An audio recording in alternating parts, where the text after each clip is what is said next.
Estamos de volta com o programa Caixa Preta. E nesse bloco a gente vai ouvir um pouquinho mais das histórias desses candangos e suas aventuras maravilhosas. Eu me chamo Eduardo Gomes de Faria. Vim para Brasília em 21 de 3 de 1959. Vim para Brasília trazido pelo um amigo, diretor, aliás, jornalista da Rádio Nacional de Brasília, Américo Fernandes, que ele me convidou para vir para Brasília para ser cantor, porque nós éramos seresteiros lá em Goiás, lá em nossa cidade. Vim para cá, 21 de 3 de 59, fiz um teste com o maestro Isaac Cohn na Rádio Nacional e fui cantar naqueles programas de auditório que a Rádio Nacional, que a Rádio Nacional tinha, que era muito interessante. Nós, na época, fomos obrigados a mudar de nome, porque eu cantava somente músicas do cancioneiro mexicano. E foram me trocar o nome de Eduardo para Fernando Lopes. Fernando Lopes, que hoje aqui em Brasília há 51 anos, nem os meus familiares me chamam mais de Eduardo, só de Fernando. Pelas mãos do maestro Isaac Coleman, que era o maestro regente da Orquestra da Rádio Nacional, eu tive o prazer e a emoção a maior emoção da minha vida foi ser convidado pelo Coleman para ir cantar na casa de um amigo dele. Eu não sabia quem ele era, esse amigo dele. Quando entrei no jipe da rádio, fomos para o local lá, e eu deparei que o amigo dele era nada menos, nada mais do que presidente Juscelino Kubitschek. Ah, meu Deus do céu, mas aquele dia eu tremia, eu suava, a emoção era muito grande, porque aquele moleque lá do Goiás, filho de pais humildes, ter a oportunidade, primeira vez, ter assim, cara a cara com o senhor presidente da República, aquele homem com um nome extraordinário que ele tinha. Mas, bom, muito bem, mas a escola pediu para cantar e eu fui, aí o Juscelino me perguntou: Criolo, o que você gosta de cantar? Eu falei: doutor, eu gosto de cantar uns boleros aqui do interior de Goiás. Então ele mandou, falou: então canta um bolero aí. Maestro, o que eu faço? Ele deu uma nota lá. Tanto tempo desfrutamos nosso amor, nuestras almas se acercaram tanto assim, que tu beso cevará e com certo levará sabor a mim. Se negaras mi presença em tu viver, bastaria. Isso aí, ele falou: bom, mas outra aí, vamos lá. E eu comecei, aí virou aquele festival de boleros lá no Catetim. Consequência, a partir daquele dia então, eu me tornei um dos seresteiros do presidente Juscelino. Eu tive a oportunidade, conforme o nosso amigo acabou de dizer aqui, o Dilermano Reis, fui muito acompanhado pelo Dilermano Reis, tive a oportunidade de conviver com o Silvio Caldas. Tem até aqui uma foto, não é essa daí, não? Muito bem, tem uma foto que a gente tirou lá em Águas Claras, já em outro tempo, não foi. Esse de cabelo branco não sou eu, não. O de cabelo branco aí que é o Silvio Caldas. Então, eu me tornei um acompanhante do presidente Juscelino Kubitschek. Eu tive a oportunidade de ser contratado pela Nova Cap, em 21 de 3 de 59, para ser pintor. Eu fiz o primeiro carro alegórico de Brasília. Era uma pintura, nós fazíamos um carro alegórico trazendo um livro em que tinha um trecho de poesia, livros que Sameia, livros das mãos cheias, e tinha uma caricatura, uma fotografia de Juscelino, e esse carro alegórico percorreu por dia do livro a cidade toda. Por dificuldade no momento que a Brasília tinha, nós não tínhamos floricultura aqui. E era necessário para a vinda do presidente dos Estados Unidos, quando fez o lançamento da pedra fundamental da Embaixada Americana aqui, era necessário, lá no Brasília Palace, tinha de fazer uma recepção para ele. E os aviões eram DC-3, não eram pressurizados, as flores não davam para chegar aqui vivas, elas chegavam mortas. Então o doutor Ernesto Silva, que há poucos dias subiu para o Oriente Eterno, eu trabalhava diretamente com ele, ele falou, Fernando, dá um jeito, inventa um negócio aí para nós enfeitar lá o salão de recepção. E aí eu, naquela ímpeto de servir e criar alguma coisa, eu criei o primeiro arranjo de flores secas do Planalto. Aquelas que vendem hoje ali na porta da catedral, ali na torre de televisão. A ideia foi minha, eu não registrei, então não é minha, é do povo. Então fizemos o primeiro arranjo para as mesas da recepção lá no Brasília Palace, no dia que o Eisenhower esteve aí. E eu tive a oportunidade de também ser o primeiro ator. Hoje em dia, nesse mês, dia 17 de maio, eu sou considerado o único cantor antigo, primeiro cantor de Brasília. Tenho a oportunidade também de ser o primeiro ator, onde eu fiz uma apresentação já nessa altura para o meu amigo, né? Porque audácia do crioulo aqui, amigo Juscelino, fazer uma peça de Alfredo Ribeiro, Brasília, Princesinha do Planalto, que tem até a história, o script dessa peça está no arquivo público nosso aqui.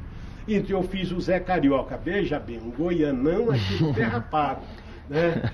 Comedor de piqui, fazer papel de Zé Carioca logo para quem? Logo para o presidente. Mas assim, foi essa a minha vida aqui em Brasília e eu continuei eternamente admirador do presidente Juscelino.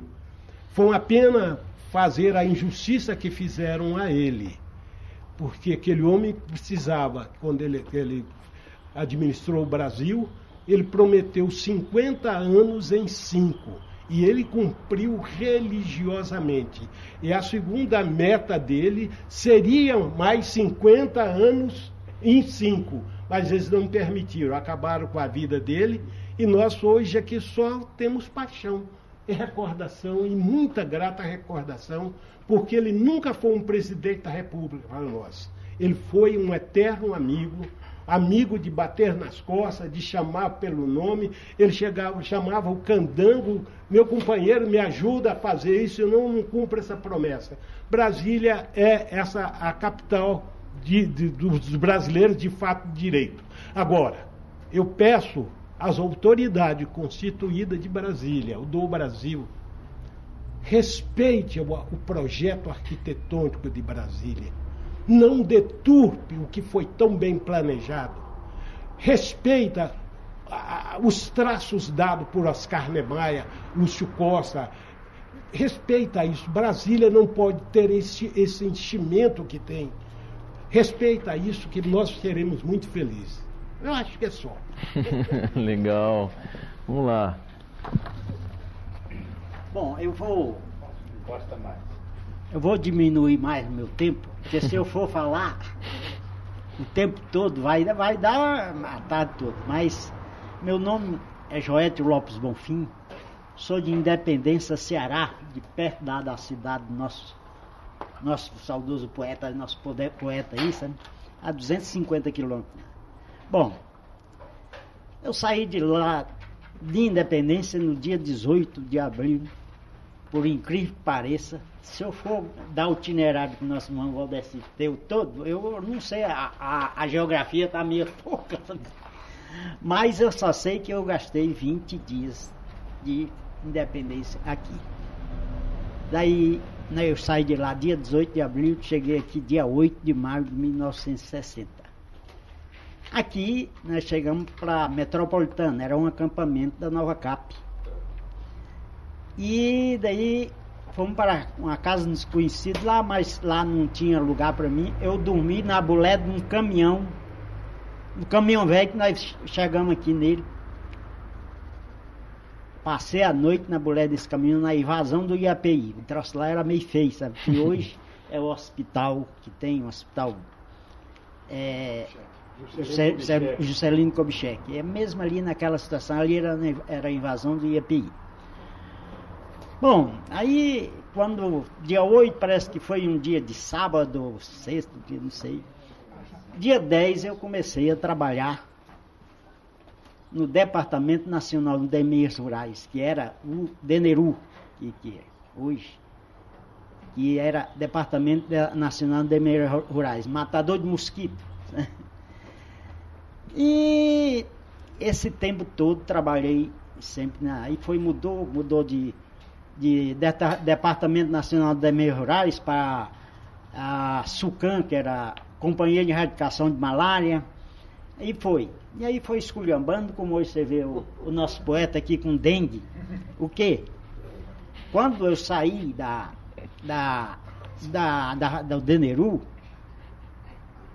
as doenças já tinha tudo erradicado.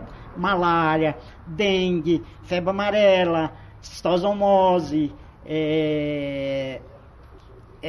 isso tudo já tinha sido tudo controlado. Hoje o que vimos? Estamos vendo aí. Acabaram, passou para a Fundação Nacional de Saúde.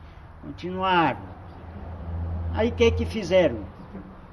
Quase acabaram com a Fundação Nacional de Saúde, agora a FUNASA. E aí, o que está acontecendo hoje?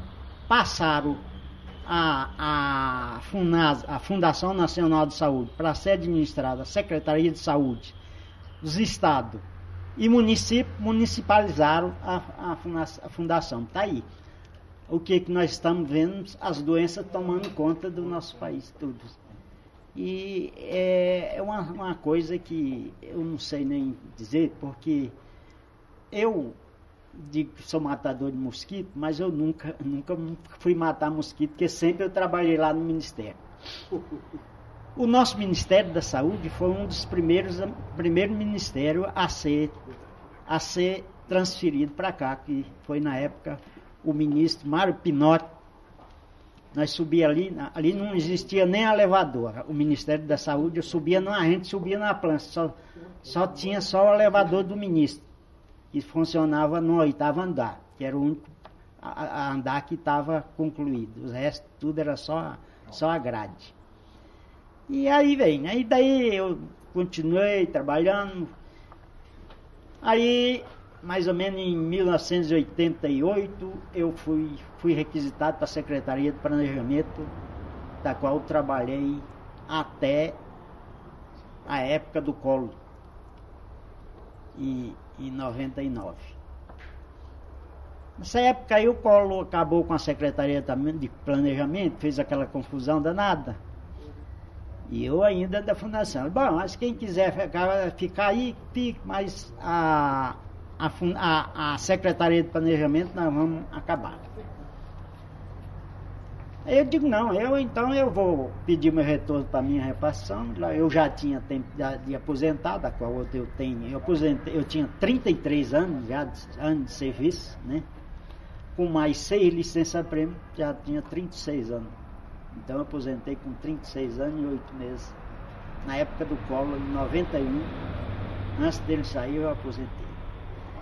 E Brasília, como sempre, eu digo para todo mundo, Brasília ainda até hoje é um dos melhores lugares para você morar. É só, muito obrigado. Bom, a gente que agradece também essa oportunidade de estar com vocês nessa tarde. Vocês que são realmente a história viva da cidade, com todas essas curiosidades, essas peculiaridades que a gente não saberia nunca se de fato não estivéssemos aqui para partilhar desse momento. Feliz, também estou emocionado, foi muito bom participar, foi muito bom ouvir todas essas histórias com vocês, abrir essa caixa preta da cidade com vocês, e o Caixa Preta vai ficar por aqui, mas a gente se vê em breve. Tchau! Tchau.